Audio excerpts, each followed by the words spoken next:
Hello everyone and welcome to another video. How is everyone doing and how's your week going so far? Well, let's cut right to the chase. This video is all about my recent experiences with the breaker build or the breaking build, or whatever name suits you best. The idea behind this build is very simple and straightforward. You just build strategically, and while you can skip the whole recurring meta of Sundered Sky or Frozen Gauntlet as your first choice, the breaker build revolves around two core items, Stride Breaker and Hull Breaker. If you want to push the build even further and throw a little spice into it, you can opt for Berserker's Greaves for boots into Zephyr as your fifth item. Now, the idea behind this build, as you'll see in the video, is all about fun and experimentation. Not sure about you, but I've been experimenting a lot with different builds for Volibear. So far, it's been a fun and eye-opening journey. I haven't yet touched on the Assassin builds or Mage builds for Volibear, but so far, when it comes to the AP off-tank and AD off-tank builds, each has its pros and cons. For today's video, we'll dive into why this breaker build works, what makes it good, and when you should consider avoiding it. So, to start off, I'm going to highlight two main reasons. First, AD early game power is crucial. If you didn't already know, winning the early game significantly is improved by playing AD champions, since your chances of winning the game is hugely impacted by your early game. This is because early game dominance leads to a snowball effect, giving your team the advantage in securing objectives like dragons, Rift Herald, and towers. The build's focus on AD early game damage allows you to have a stronger presence in fights, which can easily turn the tide of the game.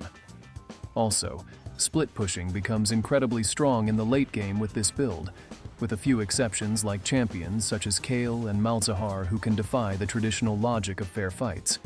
Second, why go for Stride Breaker instead of Trinity Force? Well, while Trinity Force may seem like the holy grail of items, giving a bit of everything that Volibear needs, Stride Breaker edges out as the better choice. Trinity Force gives attack speed, damage, and health, sure, but Stride Breaker provides immediate stats that Volibear can make use of from the get-go. It gives you attack speed, attack damage, and most importantly, the active ability. If you're a seasoned player who has used champions like Set or Garen, you'll know just how broken Stride Breaker's active can be. This brings us to the hidden power of Stride Breaker. Pay close attention to the active ability. It grants you 35% movement speed for 2 seconds after hitting a target with the active, plus an additional 20 flat movement speed just for using it. That 35% movement speed boost can be multiplied based on the number of champions you hit. That's right. The more enemies you hit with the active, the faster you become. And if that wasn't enough, each champion hit by the active also gets slowed by 35%. So, in my opinion, the Valhalla way to use this item in fights is to jump into a team fight, land on 2 or 3 champions, hit the active, and immediately start running around the fight with insane speed. It's like you're using Phase Rush without the slow resistance. Stride Breaker, in essence, opens up opportunities for Volibear to be viable in the mid-game, giving him a boost in utility and damage that surpasses what you'd get with Frozen Gauntlet. Now, let's talk about Frozen Gauntlet for a second. While Frostfire Gauntlet can be useful in certain situations, especially when facing full AD compositions, it falls short when you're up against an AP-heavy team. Imagine going up against a team with Evelynn, Syndra, Singed, or Kai'Sa. What can you possibly build?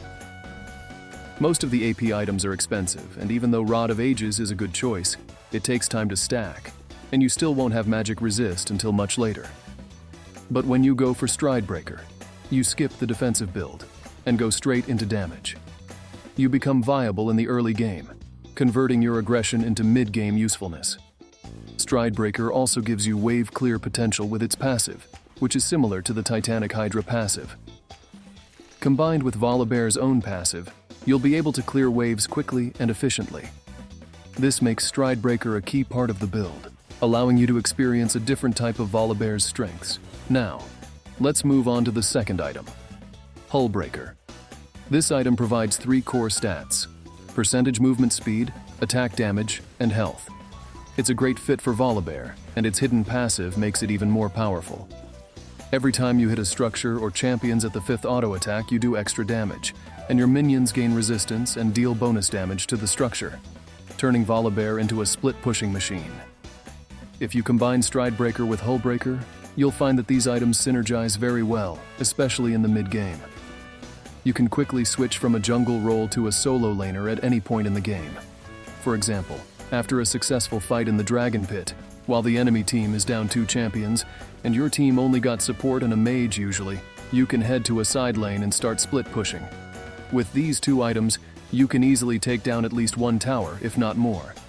This is something you won't be able to do as efficiently if you go for full tank or AP Volibear. With this build, you can take objectives, push towers, and create pressure across the map. Now, what are the downsides to this build? Well, the downsides are quite simple and straightforward. The first issue is that you don't have any resistances, except for the health you gain from Stride and Hullbreaker. This leaves you vulnerable in teamfights where you'll need to be very careful about the enemy damage output. The second issue is the lack of ability haste. You will be relying on your judgment on when to use ultimate effectively, otherwise the cooldown timer will be very long relatively to going any other build. So the main idea behind these 2 items, Stridebreaker and Hullbreaker, is to shift Volibear from being an off-tank support role to becoming a viable menace in the mid-game. With this build, you'll find yourself picking up a lot of kills along the way. It's like moving from driving a family car to taking on a challenging race car. You might make some mistakes at first, misjudging your damage output, overcommitting to fights, or even feeding a bit until you get used to how the items work. But once you get the hang of it, you'll start feeling more in control. Now, if you're wondering, what should the third item be in this build? Honestly, I don't know. This is where you, my dear viewers, come in. I could use your help in figuring out what the best third item for this build should be. So far, I've been adapting based on the situation of the game. If the enemy AP is fed, I go for magic resist items. If the AD threat is strong, I might pick up Frozen Heart or Randuin's Omen for the damage reduction. And if my team is already ahead, I might just go for Sterak's Gauge for the added survivability and burst protection. But I still haven't found the perfect third item that works specifically with the Breaker build, one that fits not just the game, but this build's philosophy. So if you have any ideas, or maybe a moment of clarity on what could work, let me know in the comments. I'd love to hear your thoughts. As for runes, you might be wondering, what are the best runes for this build? Well, the best rune choice is pretty straightforward: press the attack. Volibear is one of those champions that can proc press the attack with just one ability. Yes, one ability is all it takes. For example, you can just auto-attack, Q into another auto, and the same goes for the bite. You'll proc press the attack, activating the bonus damage. It's incredibly efficient, and you're benefiting from that extra damage as long as you are fighting. I've also found that pairing this setup with Cut Down is extremely effective. Why Cut Down over Last Stand, you ask? Well, in Volibear's game, especially with the Breaker build, you deal a lot of damage. I'd estimate that you can dish out about 1.5k damage in a combo against an AD carry with your full kit. And Cut Down helps you land that damage more effectively, especially on tankier champions. Here's how it works. Let's say you engage on an enemy AD carry with tank items. You might deal 600 to 800 damage with your basic abilities, but that may not be enough to force the carry to use their summoner spells. However, if you go in with the Breaker build, land your R, and follow up with your Q, in that exact moment, the enemy AD carry will almost always use Cleanse or Flash because you'll be doing 900 to 1000 damage instantly with your R auto attack and press the attack proc. This triggers their defensive instincts and forces them to play more carefully, which is what you want. Now, you're not tanky enough to survive forever, and you can't go full glass cannon either. Going full utility will leave you fragile, and while you might kill the AD carry, you'll die in the process.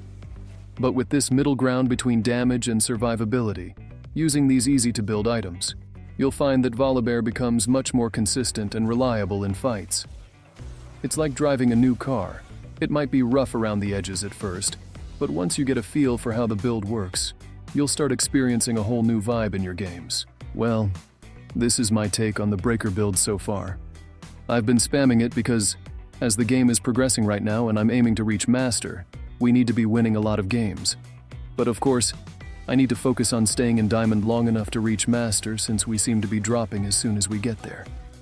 It feels as if that elo is repulsing my way of playing the game, which is why I came up with the breaker build to face that resistance to climb in diamond. So I think this is the end of the video. If you're new to the channel and you enjoy this type of content, make sure to break that subscribe button and don't forget to drop a like. It was a pleasure. Until the next video, take care everyone, and peace.